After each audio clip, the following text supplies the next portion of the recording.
시청자 여러분 안녕하십니까? 임소희입니다. 안녕하십니까? 김희정입니다. 홍준표 대구시장이 대구 퀴어문화축제에서 경찰과 시청 공무원이 물리적으로 충동한 일과 관련해 김수영 대구경찰청장의 책임을 묻겠다고 밝혔습니다.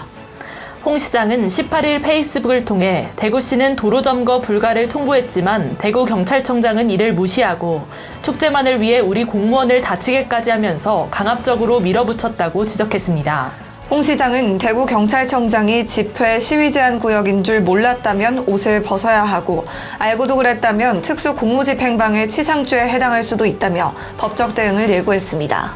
이 시각 주요 뉴스입니다. 국민의힘과 정부는 대학 수학 능력시험의 적정 난이도 확보를 위해 이른바 킬러 문항 출제를 배제하기로 했습니다.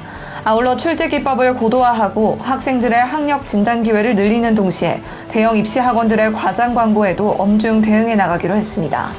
이재명 더불어민주당 대표가 새 정부 출범 1년 만에 눈 떠보니 후진국이란 말이 유행하게 됐다고 19일 밝혔습니다. 이 대표는 지난 1년 대통령은 야당과 한 번도 만나지 않았다며 압수수색, 구속기소, 정쟁에만 몰두하는 윤석열 정권을 두고 압구정 정권이라는 비난이 결코 이상해 보이지 않는다고 지적했습니다. 최창호 한국은행 조사국장은 이달과 다음 달 소비자 물가지수 상승률이 2%대로 둔화할 가능성이 크다고 말했습니다. 최 국장은 우리나라에서 물가 상승률이 빠르게 둔화하는 가장 큰 원인은 지난해 상반기 국제 유가 급등에 따른 기저효과라며 석유류 가격이 6월에는 전년비 20%대 중반 정도 떨어질 것으로 보고 있어 6, 7월 물가 상승률은 2%대가 될 가능성이 크다고 분석했습니다. 우리나라 기업 10곳 중 6곳은 국내 ESG 평가사를 신뢰하지 않는 것으로 나타났습니다.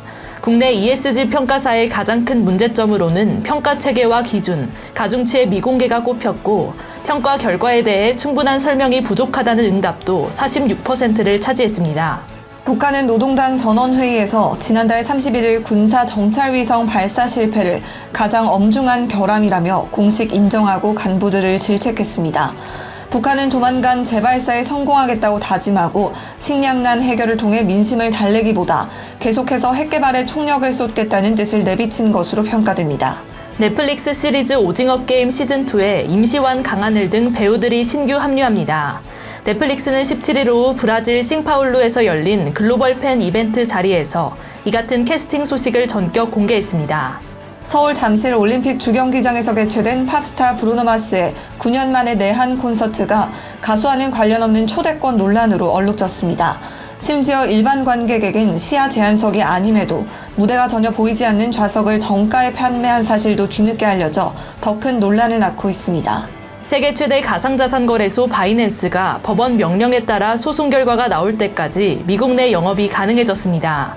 현지 시간 17일 AP통신 등 외신에 따르면 SEC는 소송을 진행하는 동안에는 영업이 가능하도록 바이낸스와 법정에서 합의한 것으로 나타났습니다. 희정씨, 남의 손을 씻어주다 보면 내 손도 따라서 깨끗해지고 남의 귀를 즐겁게 해주다 보면 내 귀도 따라서 즐거워진다고 합니다. 네, 그렇군요. 마찬가지로 남을 위해 불을 밝히다 보면 내 앞이 먼저 밝아지고 남을 위해 기도를 하다 보면 내 마음이 먼저 맑아진다고 합니다. 네, 시청자 여러분도 남을 위해 먼저 시간을 쓰고 정성을 쏟아보시기 바랍니다. 이 시각 주요 뉴스였습니다. 구독과 좋아요를 눌러주시면 더 좋은 뉴스로 보답하겠습니다. 지금까지 임소희, 김희정이었습니다.